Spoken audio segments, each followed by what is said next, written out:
Good morning students. Last class में आपने reflexive pronoun देखा था। रिफ्लेक्सिव प्रोनाउन के अंतर्गत क्या देखने को मिला था? दोनों का स्ट्रक्चर सेम है। आज की क्लास में आप इम्पैटिक प्रोनाउंस देखेंगे। इम्पैटिक और रिफ्लेक्सिव प्रोनाउंस की अगर मैं बनावट देखता हूँ, स्ट्रक्चर देखता हूँ, तो you will see the same structure. Shelf और शेल्व्स पर्सनल प्रोनाउन में लगाकर रिफ्लेक्सिव भी बनता है और सेल्फ और सेल्व्स लगाकर पर्सनल प्रोनाउन में इम्पैटिक भी बनता है। तो दोनों के देखने में कोई डिफरेंस नहीं। अब दोनों की भिन्नता क्या है? अगर मैं रिफ्लेक्सिव की बात करूं तो रिफ्लेक्सिव को हिंदी में निजवाचक सर्वनाम बोला जाता है, वहीं पर इम्पैटिक को हिंदी में दृढ़ता सूचक सर्वनाम बोलते हैं। अब इनके दोनों के अर्थ को हिंदी मीन में देखें कि दोनों हमको हिंदी मीन में किस तरह का डिफरेंस देता, उसके अर्थ से ही काफ़ी हद तक उसके अंदर की जानकारी की जा सकती है कि इम्पैटिक प्रोनाउन किस तरह का सेंटेंस में रोल कर रहा होगा, वहीं पर रिफ्लेक्सिव प्रोनाउन सेंटेंस में किस तरह का रोल कर रहा होगा।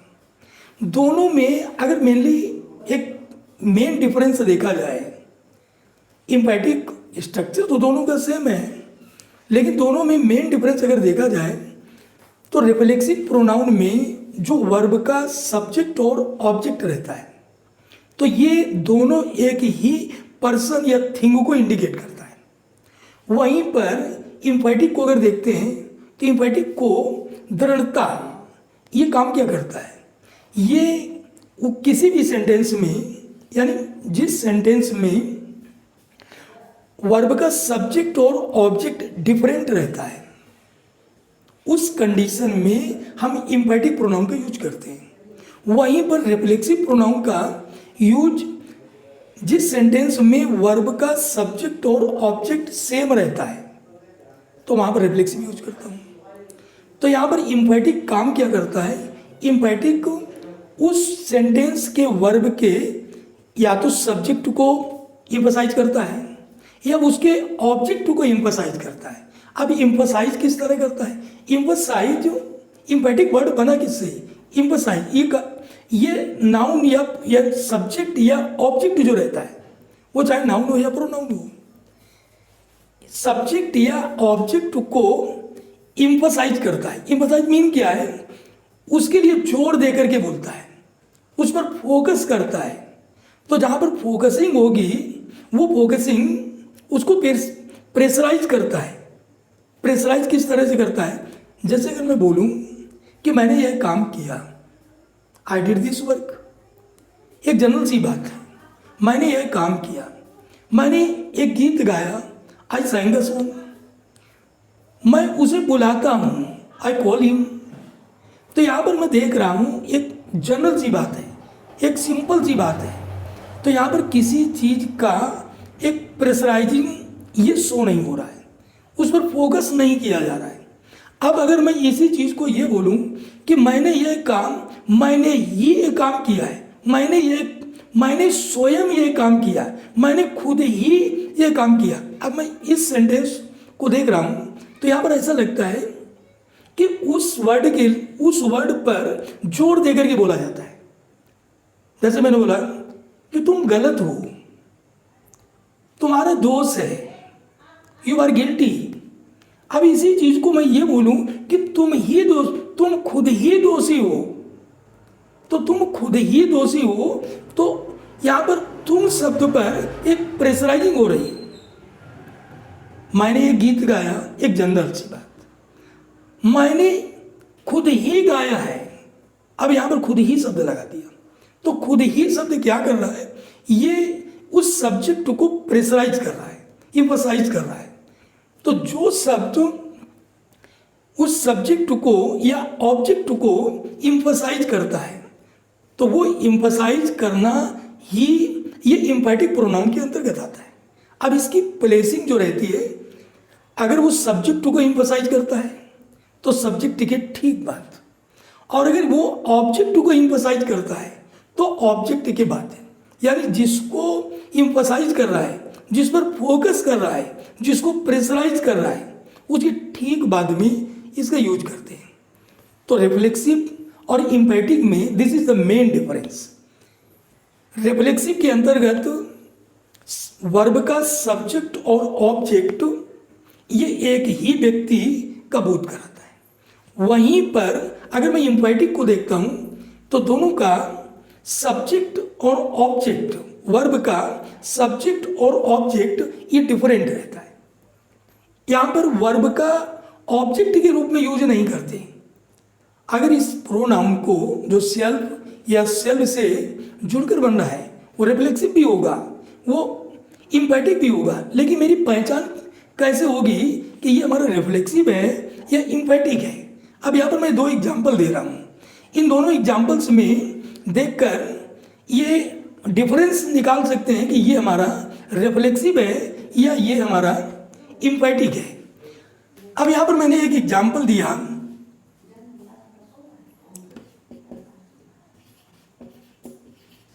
आई डिड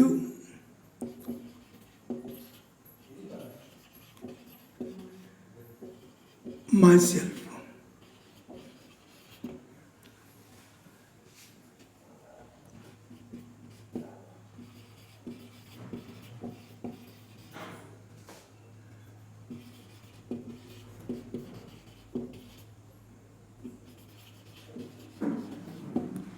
इन दोनों सेंटेंस में देखेंगे, I did this work my self. Object ये भी है, ऑब्जेक्ट ये भी है इस वर्ब का। रिफ्लेक्सिव के अंतर्गत मैंने ये देखा था कि रिफ्लेक्सिव प्रोनाउन के अंतर्गत इनकी यूजिंग में क्या रहता है कि उस सेंटेंस के वर्ब के सब्जेक्ट और ऑब्जेक्ट ये दोनों का यूज एक ही पर्सन के लिए होता है। जहां पर दोनों का पर्सन डिफरेंट रहता है,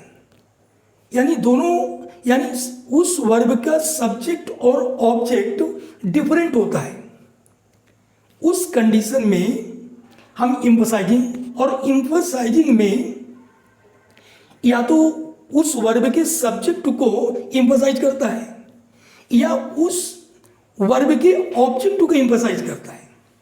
अगर ये वर्ब के ऑब्जेक्ट को इम्फसाइज करे या वर्ब के सब्जेक्ट को इम्फसाइज करे तो वो हमारा इम्पैटिक प्रोनाउन रहता है। जैसे यहां पर मैंने बोला यू आर लेट, यहां पर मैंने यू आर लेट, तुम विलंब से हो। यहां पर कोई भी एक जनरल सी बात है। अगर मैं इसी को ये बोलूं यू योरसेल्फ आर लेट, यहां पर इन दोनों सेंटेंस के डिफरेंस को देखता हूं। यहां पर एक सिंपल सी बात है, जहां पर सिंपल सी बात होगी आंसर हमको ऐसे भी देता है। किसी भी सेंटेंस की पूर्णता हमको कब मिलती है कि सेंटेंस में सब्जेक्ट रहता है, मेन वर्ब रहता है, ऑब्जेक्ट रहता है। अगर इस तरह का स्ट्रक्चर रहता है तो वो सेंटेंस हमारा एक कंप्लीट सेंटेंस होता है, पूरी बात देता है, पूरा उसका सेंस देता है।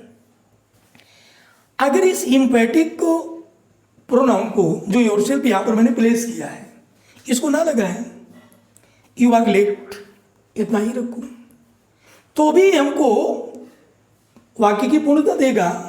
अगर मैं योरसेल्फ लगा देता हूं तो भी हमको पूर्णता देगा। But what is the difference between these two sentences? यहां पर मैं देख रहा हूं कि यू आर लेट, एक सिंपल सी बात है, तुम देरी से हो, तुमने देरी कर दी है। अब इसी को तुम खुद ही लेट हो। जब मैं किसी सामने वाले को शिकायत करता हूं, कंप्लेन करता हूं कि तुम देर से आ रहे हो, यू आर कमिंग लेट, अगर मैं इसी को इस तरह से बोल दूं तुम खुद ही देर से आ रहे हो, तो तुम खुद ही देर से आ रहे हो, ये खुद ही शब्द ये तुम पर एक एम्फसाइज किया।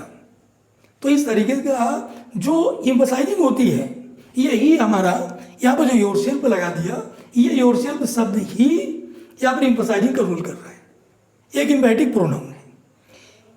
यहाँ पर ये सब्जेक्ट के ठीक बाद में प्लेस किया, I myself did this work. इस सब्जेक्ट को एम्फसाइज कर रहा है मैंने ये काम किया, आई डिड दिस वर्क। मैंने यह काम किया, आई डिड दिस वर्क। मैंने खुद ही ये काम किया। अब मैंने खुद ही ये काम किया, इसकी प्रेशराइजिंग हो गई, उस सब्जेक्ट पर असर किया गया, उस पर प्रेशराइज किया गया, उसको जोर देकर बोला गया। तो जिसको यानी वो जिस सब्जेक्ट को जोर देकर बोला जाता है वो हिज इंपैटिक प्रोनाउन है। तो वो इंपैटिक प्रोनाउन उसने ये किया है, उसने खुद ही ये किया है, ही himself has done this work. तुमने खुद ही ये किया है, you yourself did this work. मैंने खुद ही ये किया है, I myself did this work. उन्होंने खुद ही ये किया है, they themselves did this work. तो जिस सब्जेक्ट को प्रेशराइज करना होगा उस सब्जेक्ट के ठीक बाद में इस इंपैटिक प्रोनाउन का यूज करते हैं। जो सेल्फ या सेल्व्स उसमें कोई भिन्नता नहीं, there is no difference. Reflexive pronoun का स्ट्रक्चर भी वैसा ही रहता है और इंपैटिक प्रोनाउन का स्ट्रक्चर भी वही रहता है, लेकिन डिफरेंस क्या रहता है, this is the main difference. Reflexive pronoun उस सब्जेक्ट के वर्ब के ठीक बाद में प्लेस करते हैं। कैसे, आई डिड माई सेल्फ, यहां पर मैंने माई सेल्फ को डिड का एक ऑब्जेक्ट बना दिया। आई से माई सेल्फ, ही से हिमसेल्फ, सी से हरसेल्फ, दे से देमसेल्व्स, वी से आवरसेल्व्स। इसी को मैं ऐसे भी लिख सकता हूं, वी डिड आवरसेल्व्स। यहां पर मैं इन दोनों को देखूंगा, ये मेन वर्ब के बाद में, वर्ब के बाद में प्लेस्ड है, और जो वर्ब के बाद में प्लेस्ड होता है उस सेंटेंस के सब्जेक्ट का ऑब्जेक्ट की तरह बिहेव करता है। और अगर ऑब्जेक्ट की तरह बिहेव करेगा तो यहां पर ये रिफ्लेक्सिव प्रोनाउन होगा, रिफ्लेक्सिव प्रोनाउन होगा। अगर आपसे पिकअप करने के लिए बोलता है कि पिक आउट करें, यहां से ये देख करके बताएं कि इज इट रिफ्लेक्सिव और इज इट इंपैटिक। तो दोनों की डिफरेंस में वर्ब का सब्जेक्ट और ऑब्जेक्ट जब एक ही व्यक्ति को इंडिकेट करे, सब्जेक्ट और ऑब्जेक्ट, सब्जेक्ट और ऑब्जेक्ट, आई माई सेल्फ, यहां पर माई सेल्फ इस आई का ऑब्जेक्ट है, एक ही व्यक्ति को इंडिकेट कर रहा है। यहां पर भी सब्जेक्ट, आवर सेल्व्स ऑब्जेक्ट, दोनों एक ही व्यक्ति का इंडिकेट कर रहा है। और जहां पर दोनों एक ही व्यक्ति को इंडिकेट करेगा, एक ही व्यक्ति का बोध कराते हैं, तो उस कंडीशन में ये रिफ्लेक्सिव प्रोनाउन होते हैं। तो ये दोनों एक रिफ्लेक्सिव प्रोनाउन यहां पर इस सब्जेक्ट के ठीक बाद में प्लेस किया, सब्जेक्ट को असर्ट किया, तो इसकी मीन कि ये आपका इंफैटिक प्रोनाउन होगा, इंफैटिक। तो इंफैटिक और रिफ्लेक्सिव में ये एक विशेष अंतर रहता है, और वो विशेष अंतर क्या है, या तो वो सब्जेक्ट को प्रेशराइज करेगा या ऑब्जेक्ट को प्रेशराइज करेगा। अब ऑब्जेक्ट को प्रेशराइज किस तरह करता है, एक चीज इसके पहले और एक बताए, एक बात और बताया था आपसे रिफ्लेक्सिव प्रोनाउन से रिलेटेड, कि रिफ्लेक्सिव प्रोनाउन में वर्ब प्लस प्रीपोजिशन इस तरह का स्ट्रक्चर सेंटेंस में दिया जाता है। तो वर्ब का सब्जेक्ट और प्रीपोजिशन का ऑब्जेक्ट जब एक ही व्यक्ति को इंडिकेट करता है तो वहां पर रिफ्लेक्सिव प्रोनाउन यूज करते हैं। जैसे मैंने एक एग्जांपल दिया था,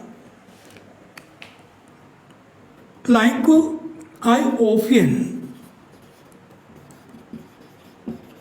टॉक टू माई सेल्फ। यहां पर मैं देख रहा हूं कि ये टू एक प्रीपोजिशन है, माई सेल्फ एक प्रोनाउन है। यहां पर इस वर्ब का एक इस प्रीपोजिशन का एक ऑब्जेक्ट भी है।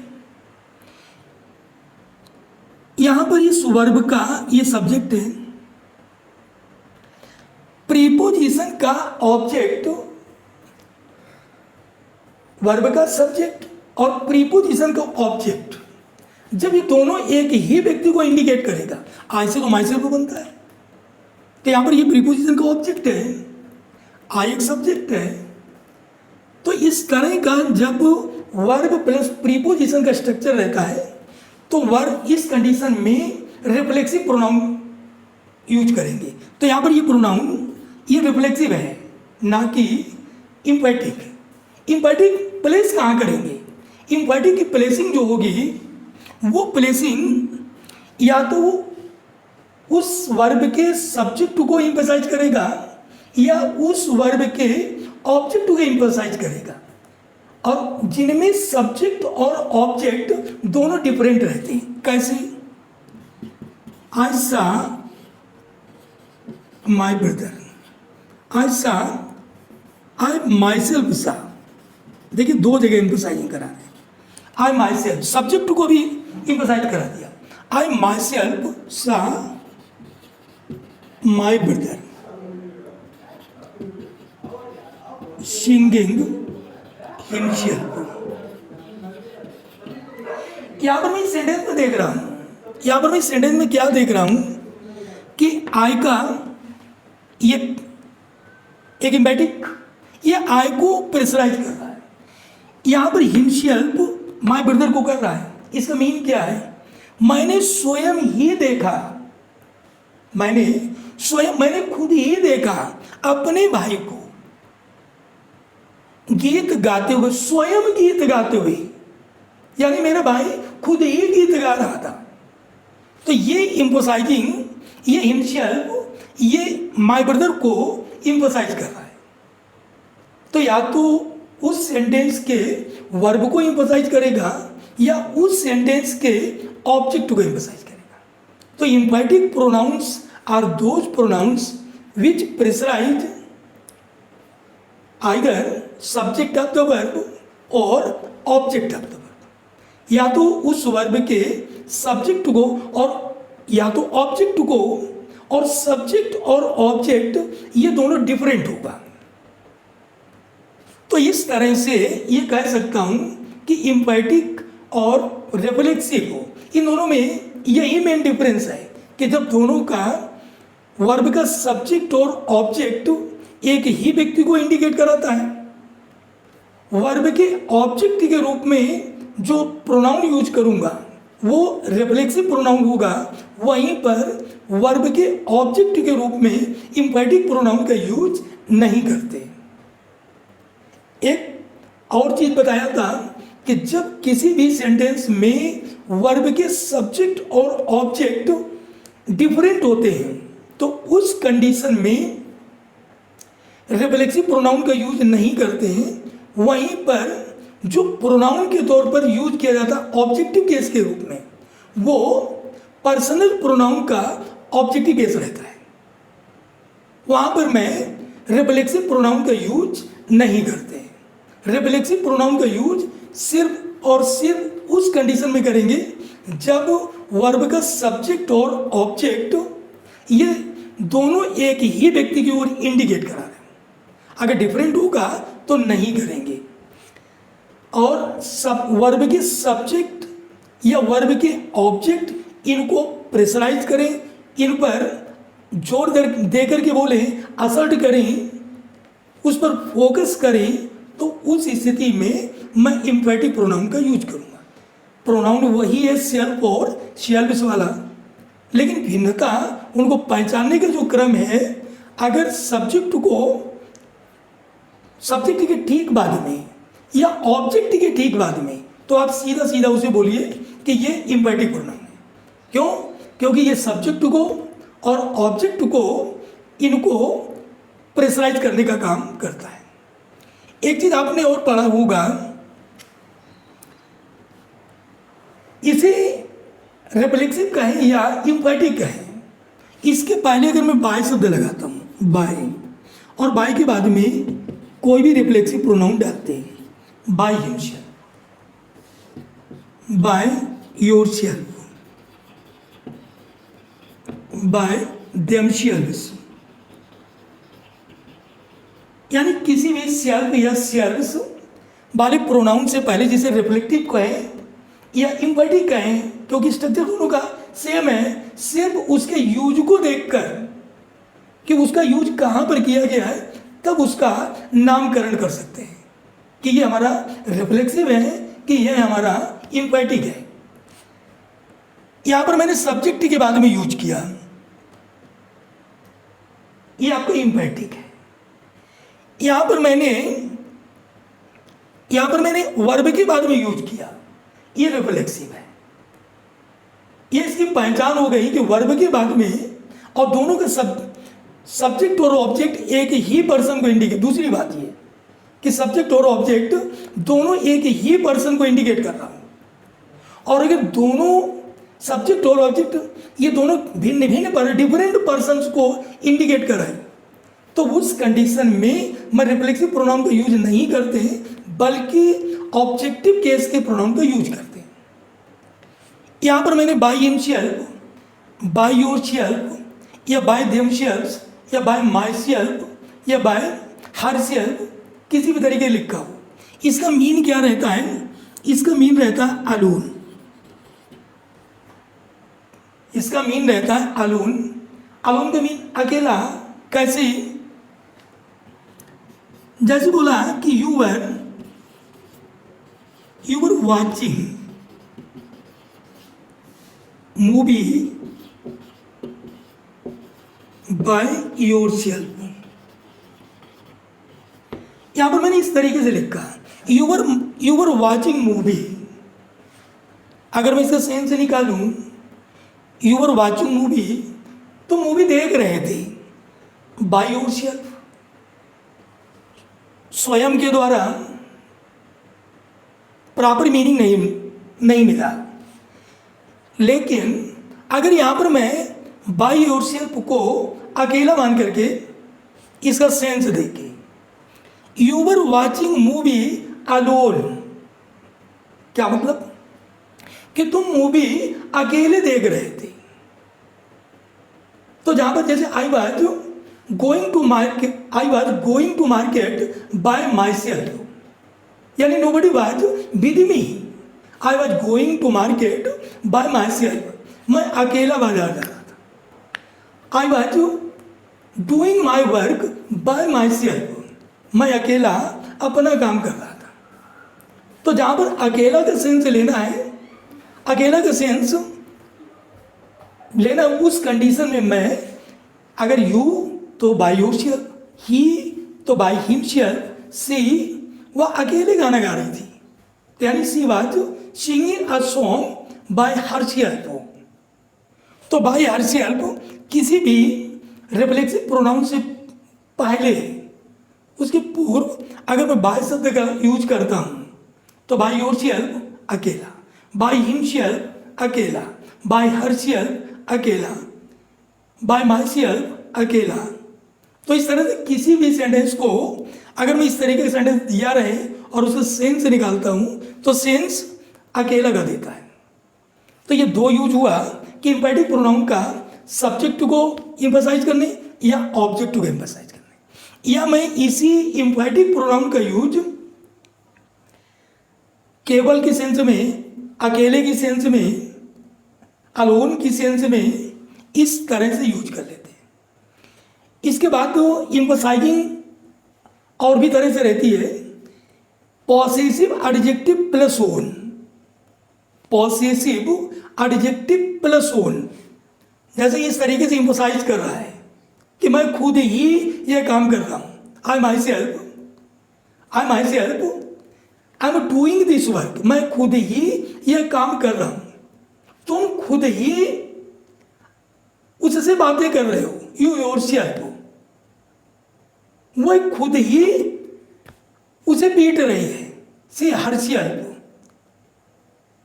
तो जब इस तरह का कोई भी सेंटेंस में हमें सब्जेक्ट को एम्फसाइज करना है तो सब्जेक्ट के ठीक बाद में इस सेल्फ या सेल्फ्स वाले प्रोनाउन को प्लेस करते हैं। इसके बाद एम्फसाइजिंग इस तरह से भी होती है, इसमें possessive adjective, possessive adjective plus own, इसका यूज करके भी एम्फसाइज किया जाता है। कैसे? जैसे I live on my own income,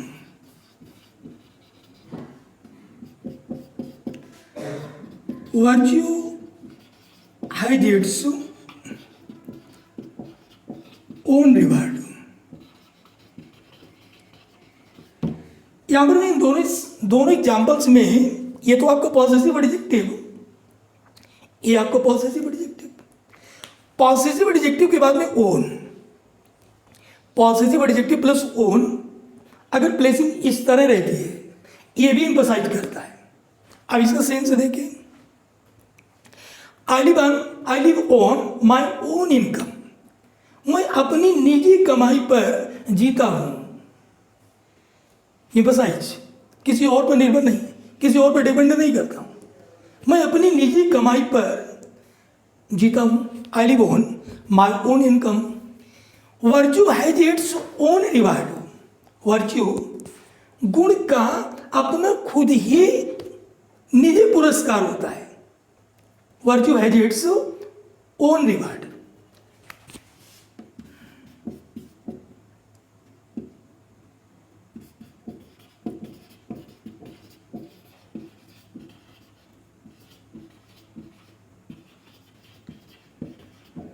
this is my own work, possessive adjective plus own, ये भी एम्फसाइज कर रहा है। अगर इस तरह का स्ट्रक्चर रखा है तो इसे भी एम्फसाइजिंग कहेंगे। जिस तरह से इम्पेटिव प्रोनाउन सब्जेक्ट और ऑब्जेक्ट को एम्फसाइज करता है, उसी प्रकार पॉसेसिव एडजेक्टिव प्लस ओन ये लगा करके भी मैं सब्जेक्ट को एम्फसाइज करा देता हूं। I live on my own income, my own income ये किसको एम्फसाइज कर रहा है? आई को। Virtue has its own reward, किसको एम्फसाइज कर रहा है? वर्च्यू को। वर्च्यू क्या है? सब्जेक्ट है। तो पॉसेसिव एडजेक्टिव प्लस ओन इस तरह का स्ट्रक्चर जो होगा ये भी एम्फसाइज करने का काम करता है। तो इम्पेटिव प्रोनाउन एक एम्फसाइज सब्जेक्ट या ऑब्जेक्ट को करने का काम करता है। तो इस तरीके से एम्फसाइजिंग कर लिए। इसके बाद तो यहाँ पर आपने एक चीज और इसमें है, जो रिफ्लेक्सिव प्रोनाउन रहते हैं इनके साथ तो अपॉस्ट्रोफी एस का यूज नहीं किया जाता है। My self show, her self show, our self show, जो अपॉस्ट्रोफी एस लगाकर एक पसीन शोर बनाया जाता है, ऐसा इनके साथ तो नहीं किया जाता है। तो यहाँ पर इम्पेटिव प्रोनाउन को मैं किसी भी सेंटेंस के वर्ब के सब्जेक्ट और ऑब्जेक्ट को इम्पेटिव बनाने का काम करते हैं। तो इस तरह से रिफ्लेक्सिव और imperative, this is the main difference कि रिफ्लेक्सिव हमारा इस वर्ब के सब्जेक्ट के रूप, वर्ब के ऑब्जेक्ट के रूप में करता है, वहीं पर इम्पेटिव प्रोनाउन वर्ब के ऑब्जेक्ट के रूप में यूज में नहीं आता है। ये सिर्फ क्या करता है, ये सब्जेक्ट और ऑब्जेक्ट को एम्फसाइज करने का काम करता है। ओके, इस प्रकार इन दोनों प्रोनाउंस को देखकर आप दोनों की भिन्नता लगभग आपकी समझ में आ ही गई होगी कि इम्पेटिव प्रोनाउन किस तरह से काम करता है और रिफ्लेक्सिव प्रोनाउन किस तरह से काम करता है। फिर भी यदि इनमें आपको कोई डाउट लगता है तो कमेंट कर आप इसके बारे में पूछ सकते हैं कि हाँ, इम्पेटिव और रिफ्लेक्सिव किसी भी सेंटेंस में, किसी भी सेंटेंस के फॉर्मेशन में इनका किस तरह से यूज होता है, तो आप कमेंट करके पूछें। Okay boys.